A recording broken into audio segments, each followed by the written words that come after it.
Hi everyone, I'm here on the Heart Centre Visionaries platform, and today I'm super excited. I've got the lovely Vicki Tongeman to chat to, and Vicki is an NLP practitioner, personal and business coach, and she's passionate about helping people build their inner self-confidence and achieve their goals.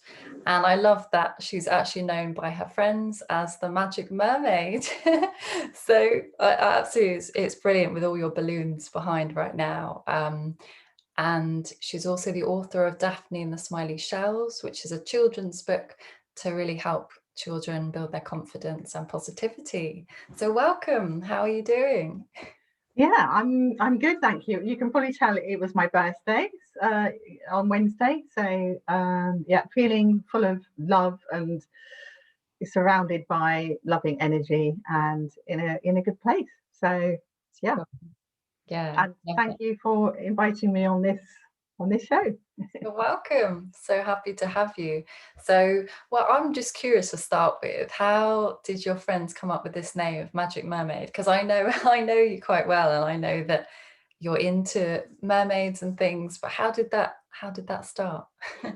Well, I think just it was a couple of times that it happened. I was studying neuro-linguistic programming among a just amazing, lovely, wonderful group of other beings that want to make the world a better place. And we have this exercise on every course where the chap who's running it gets us to sit opposite one another, not scary at all, and give the other person positive feedback about who they are Ah, and what they notice about them. And you also have to give them some evidence as well. mm, Yeah, so like I say, no pressure. no. But nearly every person who sort of sat opposite me, kind of, it's a bit like speed dating, I suppose, would Yeah. say how calm they felt around me. And I think that they picked up that I was a Piscean and I was quite watery and floaty, and that I loved my mermaids.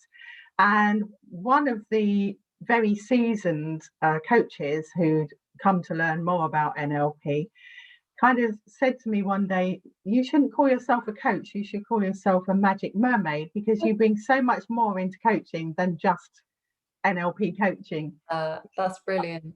I happened to be also studying meditation and law of attraction at the same time, because I was very new to all of it. And I realized that law of attraction and NLP were very similar to one another, and how much NLP can actually help us to release what might be stopping us from what we want to attract, and also how easy it is to sort of connect ourselves with the energy of what we do want using the Mm. visualization from neuro linguistic programming NLP. So I was constantly bringing in magical bits into what I was doing, and I guess he was probably an intuitive person as well, and kind of saw that energy within me. And then some years later, I was coaching quite long term a lovely, lovely lady, and she just every now and then she'd say, "There's something magic in you. You need to be teaching me magic." and Wow. then and then at the end of when we got to a point where she felt that she'd finished, she actually painted a picture of a mermaid on a rock with the moon behind it, Oh, amazing. and put underneath on the picture she put the word "the magical mermaid." So There yeah, we it's go. just amazing. It was like messages were coming through from lots of people. So Yeah. yeah, that's kind of who I feel I am really. I'm not just a coach, although coaches are amazing. I bring in a lot of other parts to it, as well as probably every other coach does. Yeah, definitely. But I love that, because it does embody that, like you say, Pisces energy. And as we know, have a lot of water, and it's that dreamy quality that people need. It's like we need that imagination and kind of wonder, don't we? And I feel like from the work I know you do that really well with your storytelling. So how did that, because that kind of connects in with your book, which I absolutely love. So I purchased Vicky's book for a friend for Christmas present called Daphne and the Smiley Shells, and it's so beautiful, this book for children. And I know you're passionate about that, you know, helping children build confidence and, you know, have the the tools for sort of self, like positivity and things. So where did that stem from as well? Like, where did the idea come from? Well, I think again, when I had begun studying NLP, neuro linguistic programming, and I was running an organization called Life and Money Skills at the time. So I was working with quite vulnerable people at that point, some of whom had, you know, were falling apart in their 40s and 50s. And I had already recognized that these people who'd fallen apart in their 40s and 50s had sort of had quite difficult backgrounds in terms of being bullied by a teacher or a parent or a sibling. Something really quite difficult had happened in their childhood. And I was listening to one, in fact, young lady who talked, she reminded me of me a bit, that she talked about how she would go and sit in her bedroom and listen to music to avoid what was going on, you know, in her home and that. And I thought, if only I could show her how to think better of herself, to be able to have a stronger belief in herself. And it, because I've been working with lots of children's centres and with parents as well, I wanted to get a message across to these mums that they felt bad about themselves because of how they were treated as children. Not deliberately, you know, parents just tend to subconsciously deliver the sort of parenting they receive. But we've changed, but yeah, the parenting hadn't for many years.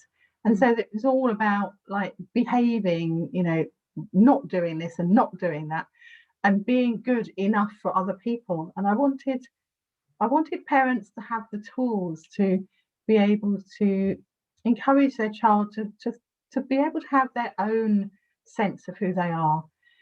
I remember myself as a child, there's a lot of like, you know, being told whether you were good at something or not by a teacher, or being told whether you were a good girl or a bad girl by your parents. Even Father Christmas, you know, Father Christmas only gives presents to good children, but who decides if they're good or not? Who decides if they're trying hard? It's always external. And I feel like we need to learn as children to notice what we're doing well, because parents and teachers are too busy to notice every struggle, everything that we've overcome.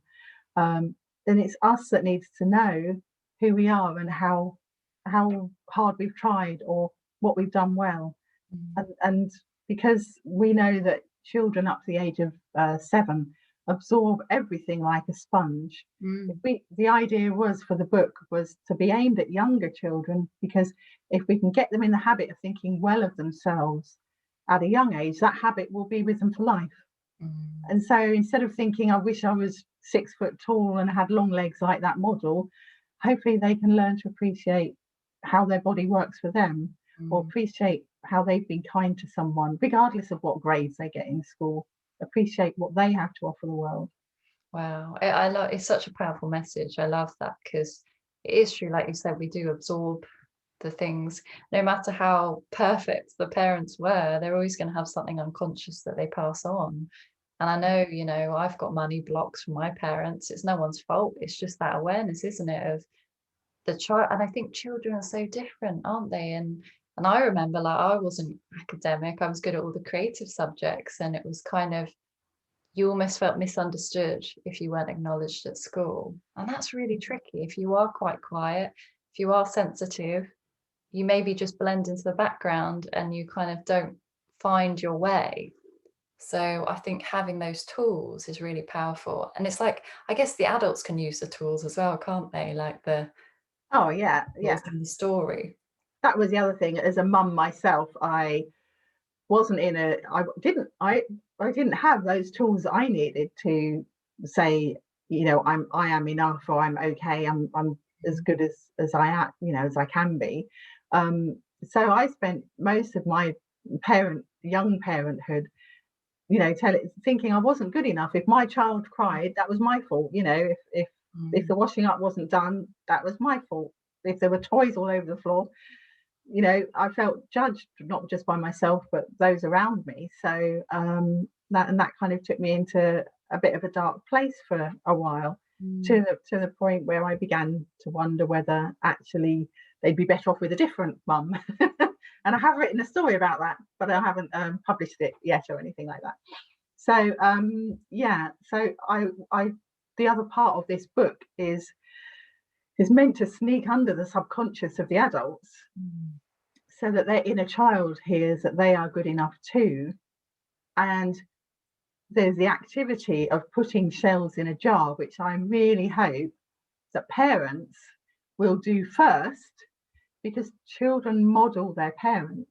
And if the parent can think about all the things they have done during the day to look after their children, or for their work, or whatever it is they need to be doing, if they can think about the things that they are doing well and they have done, rather than all the things that haven't got done, because we always want to do far more than we can. You know, it is unrealistic, especially at this particular time. It is unrealistic, all the things we expect ourselves to do when we've got family as well. Then if we can change that focus, then we can help them to feel more confident and happier with who they are and who they're becoming. And of course, that has a drill down effect on the children, because if the parent feels more confident and happier, then they're naturally going to be able to support their children in a way that is better for both of them, and to be themselves more, which children pick up the energy from their parents. So if the parents happier, they're going to feel happier and more secure as well. Wow, it's such a powerful message. I really love that. I mean, it all starts when we're younger, as you said, and I think people don't realize. And if, as you said, the parents can model that behavior, then that's great, because it's showing the child that, oh, I have a good relationship with myself, I value myself, I accept myself. And so the child will model that, rather than somebody having low self-esteem, which we all struggle with, don't we? So, but yeah, it's just such a great thing to do. And I love it. You said about the shells. I remember reading that. Is it like, what was the process of that with the shells?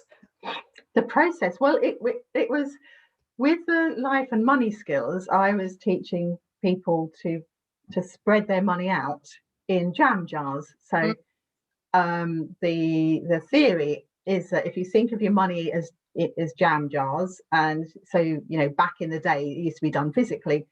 You know, the miner's husband would bring the money home, and the wife would put some money in a jar for the rent, and some money in a jar for the food, and some money in a jar for XYZ. It was probably some for the loan, stepdaughter loan person as well. But yeah, so there were 4 jars that I was encouraging people to put the money in, which was actually different savings accounts.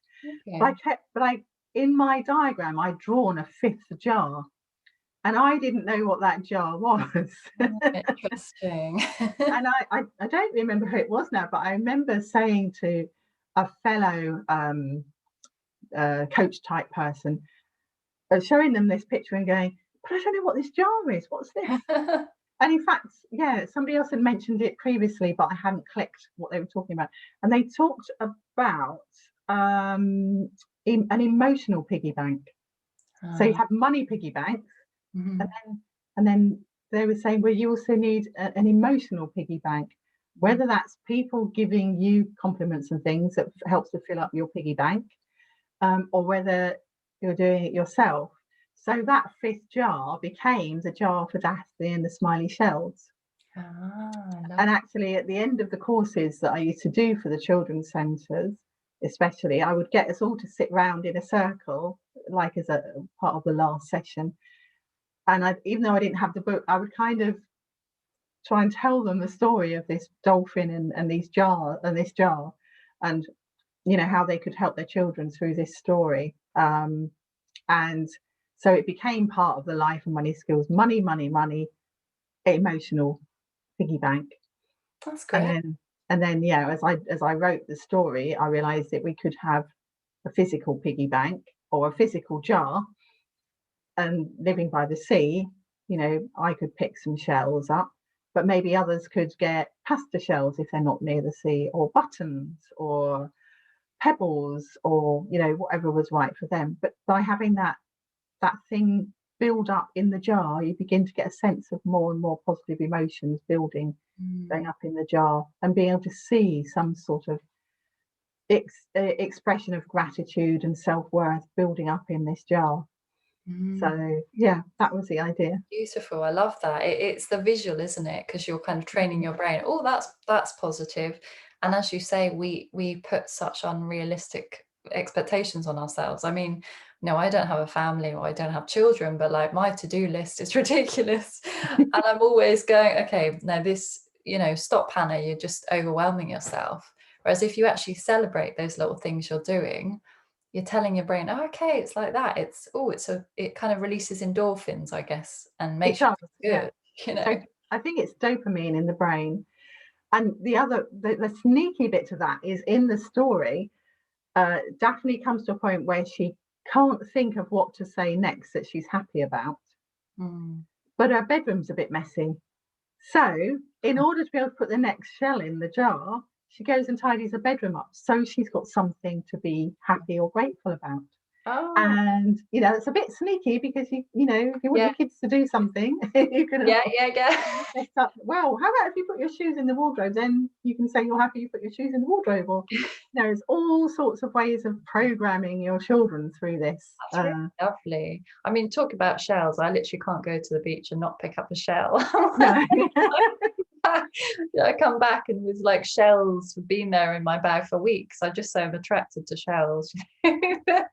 What I didn't realise, I found out a couple of years ago, was that at one point shells were a currency in Oh, some countries. Yeah. never. So Ah. yeah, I think particularly African, but elsewhere as well. But I actually discovered when I was doing some research on money that and our attitudes and things, that shells were at one point a way of distributing energy or money. Oh, And wow. yeah, so just, you know, if we were in some way to imagine that we could go and pick money up the beach, up off the beach, and that it was, you know, that we could put it in a jar and build up all our money. Imagine, you know, that it was as free as going down the beach picking up some shells. Everyone will be there digging for the shells. There Yeah, won't be any shells there. suddenly they'd be the thing that everyone wanted. Do you remember like last year when toilet rolls became scarce, and Yeah, there were like a bag of toilet rolls was £40 or something in useless. on Amazon, and Yeah, anything that you make scarce is what becomes valuable. yeah. So Crazy, yeah. isn't it? But you also, you know, saying about that emotional charge, I kind of like, were you saying about the emotional charge of money? Because I think we all have, you know, I've been on the money journey for about 3 years, well, but maybe 4 of that, you know, looking at your limiting beliefs around money. And there's so many that some we don't even know are there, you know, like this one for me keeps coming up, which probably a lot of people have, is like money is hard to make. You know, money Mhm. doesn't grow on trees. That's what I was told when I was a child. So it stuck with Yeah. me. So what is your kind of take on the emotional charge around money? Um, well, I suppose the story that comes up for me the most at the moment is that what I suggest to parents is, don't tell your children that you can't afford something, because that is one of the mantras that will go into their mind. Mummy, can I have an ice cream? No, we can't afford it. Mm. And it's also confusing because um, clearly they can see there's maybe, perhaps not so much these days, but there are pound notes or £10 notes in the purse. So they can see that the money's there, but they're being denied in some way what they want. Whereas I would recommend that when children are old enough, that perhaps there's a discussion around, well, we have this much money coming in, we have these bills that we have to pay, and this is the amount that I have left for treats. Mm. And even maybe for younger children, don't worry about these are the bills, but this is the money I have left for treats. So we've got to decide if we spend that today or if we spend it tomorrow, and what we spend it on. What do you think? So that they can get, instead of saying we can't afford something, give them a different mantra a different message going into their brain at a young age, so they can have go through a different mental process when they grow up. I think that's great because it gives them that choice, doesn't it? And so they know, oh, that's what I have to spend, rather than thinking, oh, I can't afford it. It's almost like, what is the priority? Like, Yeah, do I want the ice cream, or do I want some sweets, or whatever they want as a child? So yeah. that's really helpful for children. So have you used these mantras in your own life? I'm sure it's kind of helped you on your healing journey. I'm trying to think. Yeah, I mean, I have done things like written in my journal something like "Thank you for my unexpected income," Mm, which I tend to, in some cases, to operate on a basis of people paying me what they can afford in certain circumstances. So, like, I would be running a meditation group anyway. So, I would rather people came to a meditation group with no barriers, because I know that's the beginning of the beginning to feel calmer and to feel happier and so on. And I have this sort of process of, here are my banking details. If you feel able to contribute, then that would be lovely, as and when it feels right for you. mm, that's it. And so quite often, if I put, thank you for my unexpected income, either someone will have donated some funds into my account within a few days, or I'll get a new client, or something will happen. Perhaps, got a few pounds in Ernie, maybe we'll get a small prize from that, Magic. something along those lines. So, Yeah. yeah. It's powerful, isn't it? I mean, just writing those things down, like, working the law of attraction, of like, what you put out there, you get back. And it's like Yeah. letting go of the how things will come to you, and then they'll come to you in ways you don't even expect. I can't remember the amount of times I've said something and my brain's gone, oh, how's that going to happen? And then when you let Yeah. it go, it comes in a magical way. Have you Yeah. got those experiences? I have actually, yeah. It's looking back more than consciously, I guess. But for instance, there was a time when I was driving down our dual carriageway, which is quite near us, in a normal family car, and I looked out of the window and I saw this car with a roof down going past, and I thought, wow, it'd be lovely to have that one day. Now, I'm past the time where I would have thought, yeah, but I don't deserve this, and Mm, if I have that, someone else hasn't, and that sort of thing. I'm beyond that, which is great. mm, But I thought, well, no, I can't have that, because we need a car that can get the garden rubbish down the dump, and we need a car that can, when our children come back home, that we can carry their luggage and them around and stuff like that. So no, it's down to me to have this family car, sort of thing. But mm, then I thought, you know what? I should just let that go. mm, mhm. I should just see what happens, and just allow that, what was obviously a heart's desire at the time, to happen if and when it is meant to. And it just so happened that my husband had bought a second-hand Saab with a roof that came down a few months later, and his mum had got quite elderly, and was it seemed she was going to be struggling getting in and out of this Saab when he went to visit her, take her to the shops or whatever. So, and he had to go somewhere with a whole pile of computers, because he's a computer guy, and deliver a whole pile of computers. So one day he put all the computers in the family car, drove off, and sort of said, "Oh, you use that one, if you like, while I'm away." So I ended up driving this Saab. And Nice. then he also decided that it was easier for his mum to get in and out of this family car, because it was higher up the seat. So we sort of ended up naturally somehow swapping, because, like, I need glasses to drive, so I'd leave glasses in one car, and I would naturally get in that car, and we sort of naturally ended up swapping. So I was driving the Saab with the drop down roof, and Ah, he had the higher car, and could use it for moving stock around and things like that. So great. kind of happened without any to do, naturally, and Attracted it. It's yeah, like when you let it go, it much easier to attract it. I yeah, remember once I was in when I lived in Australia, and I had been to this open air kind of music festival. I think I'd seen it was in Mumford & Sons. It was really incredible. Oh, And I remember coming back with my friend, and in the lift where I lived, there was just notes. There was just money in the lift. It felt like wow. Noel Edmonds' house party or something. I was like, there's loads of, money in the lift. And I just thought, well, obviously I'm honest. So I checked, no one around, looked everywhere, no one around. Okay, like Ah, found lovely. money, and I just think sometimes when you just forget the how, things come in magical ways. I've had it many times. So Yeah. be open-minded. I mean, that's what I found with the with the workshops that I used to do with these mums, that I would get them to think about things they would like in their lives, and that doesn't have to be things, could be feelings, how they wanted to be, how they wanted to feel about certain areas of their life, and they would draw them in these circles. And I at the time I didn't know NLP or law of attraction stuff, so I didn't know why it worked, but I just knew that if you drew something and wrote a short affirmation, that it was meant in some way to help you achieve your goals. So I got them to do this, and I think I was doing these workshops on and off for about 6 years. And I've had people come up to me since, or I've had reports from staff, bearing in mind that I was quite often working with charity, so I didn't have that much direct contact with the individuals I was working with.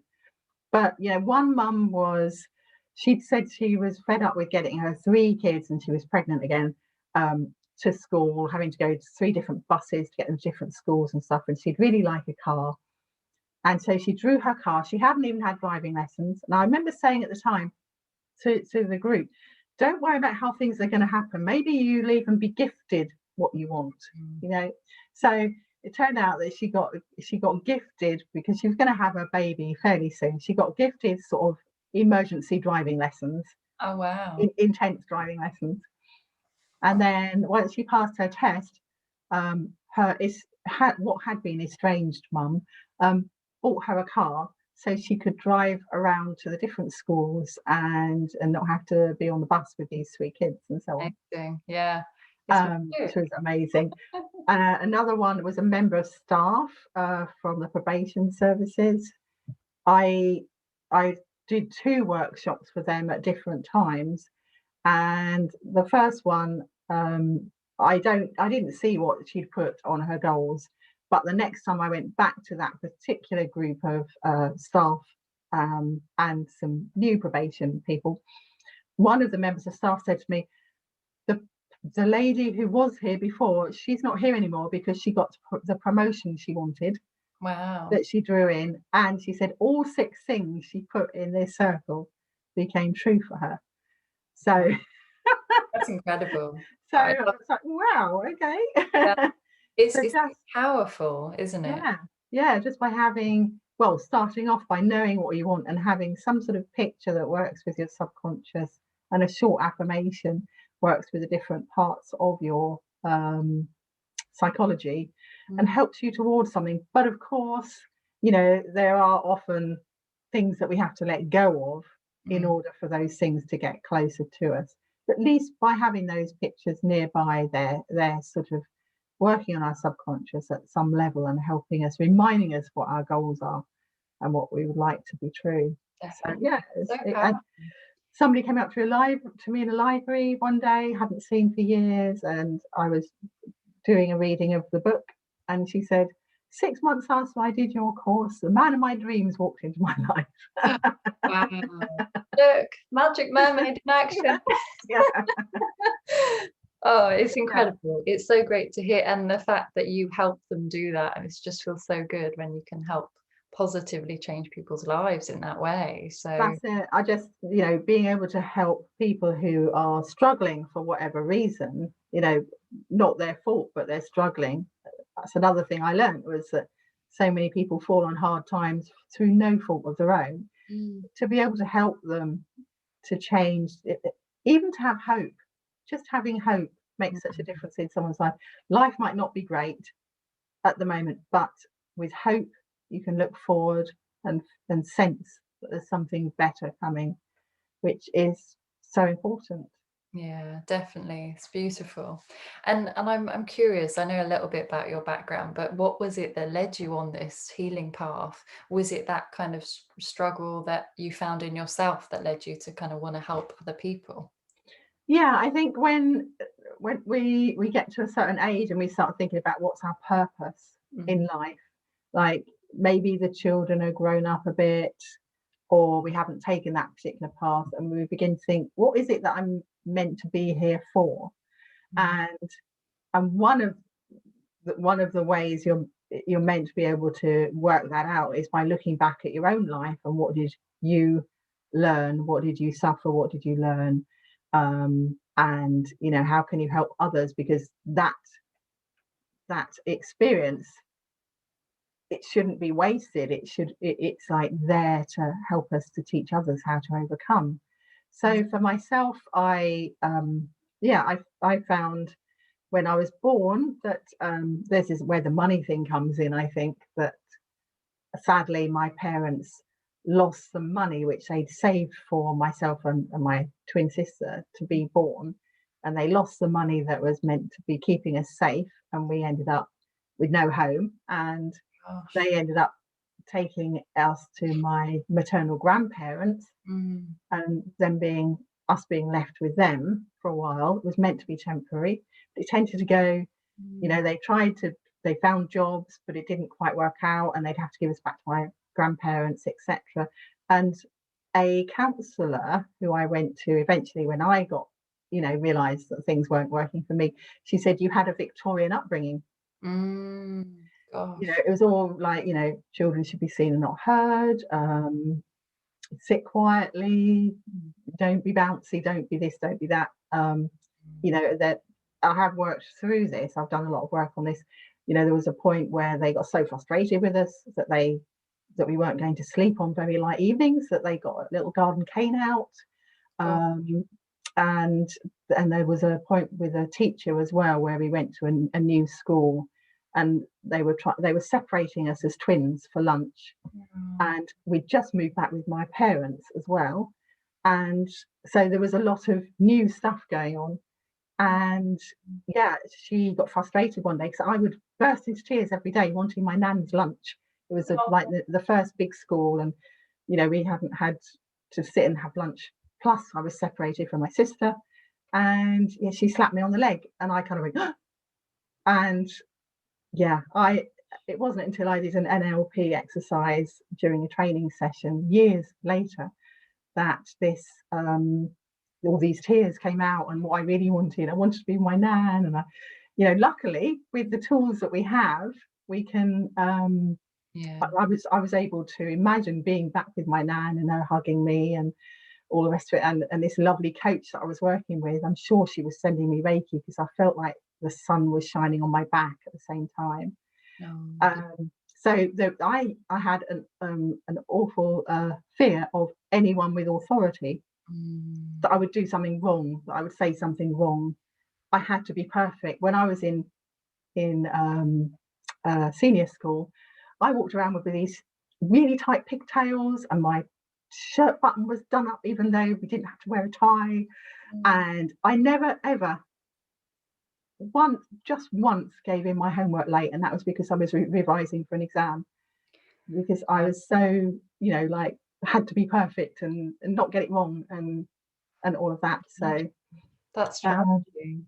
and Yeah. it's yeah, that's why I know it's so powerful what we can do, because Mm. I've been back to that time when we were, caned for not going to sleep, and I've actually gone back on that timeline, and I've held my inner child, and I've sung to her, and I've done all the things I would have done knowing what I know now, in order to help her to relax and be calm and so on. And the tears that were pouring from me was, Mm. yeah, and they of course had all been bottled up inside me for, you know, Yeah, gosh, for a long 40 time. plus years, yeah. Yeah, 50 plus years, I suppose, yeah. not So easy, but that, I mean, it must have been challenging, that experience for you. And I guess just like just giving yourself permission to heal that after, later mm, is really important, to kind of give your inner child what you need. And I think so that's many of us right. don't know what that is if we haven't had that.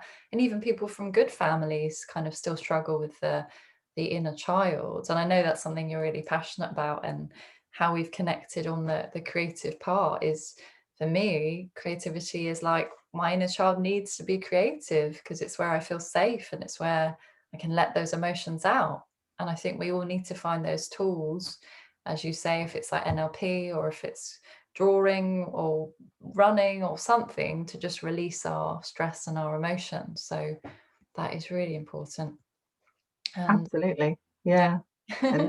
And there are so many ways. And, you know, one of the things I've been learning this year, or been experiencing, shall we say, over the past year, is the energy healing, because Mm, I felt that I was slightly restricted in that, especially as we had lockdown and I couldn't have my clients in the room with me anymore. And I wasn't sure if I didn't have the confidence really so much to work online, because I didn't know if I'd have the same effect or be able to help them in the same way. mm, But and also I wanted to be more more intuitive. I mean, I know that everybody's intuitive, but I wanted to feel like I could recognize that I was more intuitive. So I became aligned in Reiki, because I realized that most of my friends, colleagues in the coaching and healing industries, you know, probably were aligned with Reiki. So I thought that would give me some extra powers, as it were. And it's been an amazing experience. What's also come up for me is that there's a number of people who recognize there's something going on in their lives that they're blocked with and that they need to let go of, or they want to move forward to. They have big dreams, but there is an even larger amount of people who just know that they don't feel good at the moment. They might not have any big dreams. They might just be happy with their job, but have some niggles, or they might have some sort of flare up of some symptom every now and then, or just something going on with their family or something like that. They might not see themselves as coaching clients. mm, So for me, coaching is all about working with energy. So by learning Reiki as well, I can now help people's energy, help them to balance their energy so that they can feel better about their lives and what's going on in their life. Calmer, you know, this is one of my things. I love helping people feel calm.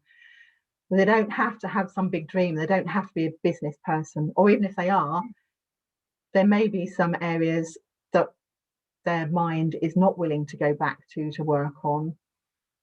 But mm, I can help them energetically underneath all of that with the Reiki, without them having to experience that, whatever it is that needs to be let go of, yeah, and work on lovely. them with some with their outer energy as well, not just what's going on in their mind, but with other layers of their energy too. So That's a beautiful tool you have, because I know you are so intuitive with lots of Pisces energy in your chart. yeah, And and that's what I'm curious, because I think, well, we've talked about this before, like, and it's something I'm passionate about, is kind of helping highly sensitive people. And I'm seeing it more and more now that people are kind of acknowledging they're highly sensitive. And I know you always say, you know, refer to being an introvert. So like, I'd really love to know as well. And like, what has it been like being an introvert now? Like, we've kind of, you moved on to the online space. Like, what's that been like for you? Because it's not always easy. it's a mixed bag. As an introvert, I used to get quite tense about going to in-person events, you know, networking, speaking randomly to any person, Yeah. and I didn't realize at the time, being sensitive, that I was picking up probably their anxiety as well, and their energies, and you know, so going to events wasn't my favorite thing to do. Mm, So from that point of view, being online has been helpful for me, because I've been able to connect with people in a different way that is slightly more removed if I choose it to be. But when I want to connect with them for coaching or healing or whatever, I can connect with them when I choose to. mm, And there have been so many also sort of lovely Zoom courses and Facebook Live courses and things. One of the things I think many of us have struggled with in the past is seeing ourselves online and speaking online. Unfortunately, we sort of have to see ourselves as well as the other person. And that, again, with lockdown, it was like just having to practice, but finding some lovely safe spaces to practice in, to get used to speaking online and being in groups where other people felt just as nervous, but actually we're just beautiful people. So you could feel all the love coming from them and feel the love for them, and know that when I was brave enough to speak in these groups, that they would be just as loving and accepting, if not more, than I was. And so therefore it was safe to do so. And that's kind of the level I'm at the moment. But I was lucky enough to come across or be referred to a wonderful lady called Emma Burt, who does a YouTube channel that she just set up last year, inspired by her children, really, to do online bedtime stories. Oh yes, you were talking about this. Yeah, it's called Bedtime Chapters. So you're on And it with your... yeah, and she's been such a lovely example of someone who says, well, it's only for me, I'm going to enjoy it, and it's not going to be perfect, but hey, it's all free, so why don't I just do it and I'll get better over time, sort of thing. And she's got this amazing allowing energy, and she just wants people to practice, reading their stories so that children can hear them, whether they're in books or whether they haven't been, properly published or anything yet, just to get those stories out there to help children to relax and to become calm. And she's found that there are, for instance, again, especially with the lockdown, maybe grandparents writing poetry for their children so that the children can still hear them, sort of reading them a bedtime story, even though they're not physically with them. So lovely. So lovely things like that going on. And so it was a huge thing for me to I had to record a little introduction for my book. I was invited to have my story recorded. So there's an introduction where you say hello to the children and introduce yourself, and a bit at the end where you say, I hope you enjoyed that, and a little script so that everyone says pretty much the same thing. So it's all part of the Bedtime Chapters brand, and kind of reading the story just as an audio. But there was a time when I first wrote the book when I could not read the story myself. I thought I was, a boring reader. And when I launched my book, I actually had a lovely friend who dressed up as a mermaid and read the story as part of the launch, because I didn't feel I could read it. So to be reading it online on YouTube, is an amazing change and journey for me. That's so amazing. I just want to celebrate you, because as well, you're saying going live. I know the struggles as an introvert. I used to think I was an extrovert, but realized I'm an introvert. And actually, it's just being visible, and those insecurities that can come up of like, what if somebody doesn't like me? Or what if somebody doesn't get what I'm talking about, and all these things. But actually, if you're just yourself, then the right people will be attracted to you. And no, Vicky's been incredible. You've come so far since I've known you, and you've put yourself out there and you've grown in confidence. So you're flourishing. I want to acknowledge that about you, and to see you progress and do all these beautiful things that you're running and offering for people. So on that note, you're welcome. What there's so many lovely things you do. So what, at the minute, what is the best way for people to work with you? So I am on Instagram and Facebook. So if anyone wants to contact me, please feel free to do so. I'm also on WhatsApp. I've got a website, which is vickytongeman.com. Now, I know that my spelling of my name is unusual, so you might need to check the links and the spellings from this video. And yeah, there's a form on there that you can fill in, or just email me or WhatsApp me. I'm running a meditation group at the moment at 6 o'clock on a Wednesday evening, which seems to be filled at the moment with ladies who are interested in healing and coaching and helping others. And yeah, so I've got space for a couple more of those kinds of people who are interested in crystals and angels and dragons and unicorns. I do these visual meditations to help people to relax, but sometimes they get inspirations, as I know you do, Hannah, as well. Sometimes they get inspirations from what they're seeing and experiencing and so on. And the idea is just to help people to feel calm. And as soon as they feel calm, their life is going to feel a bit better as well. And I'm going to be doing the exercise I was talking about with measuring parts of your life and then creating a picture that represents what you would like, how you would like to feel about your life in different ways. That's going to be on the 13th of March, which is, as you know, the special new moon for this year and the beginning of spring, and also Mother's Day weekend. So I was thinking that I've run those workshops previously privately for a few people, and sometimes they brought their mums along as a kind of mum present.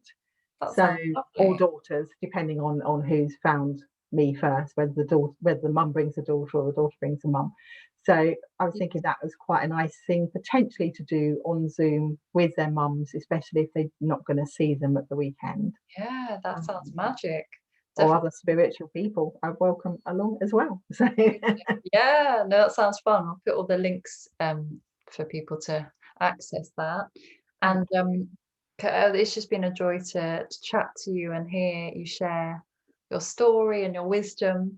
And I just wondered, is there any last words of wisdom that you want to leave people with? Yes, I think I've got this little sticker here and it says, "You are enough." And I have this on my table.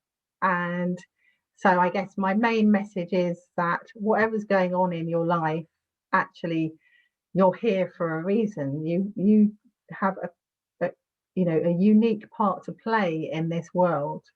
So whatever you think you're doing wrong, whatever you think is going wrong in your life, if you can think of the thing that life is working for you rather than doing stuff to you, you can kind of reframe that to find out, what is it that I'm being taught, or what is the thing I need to overcome, or what is the gift in this? Then it will make a real difference to how we feel about life. Because if you've got random stuff going on in your life and you're thinking everybody's got it in for you, then that's not a very nice place to be in. And we can all have those times, but it's like thinking about, actually, this is working for me in some way. This is meant to be teaching me something.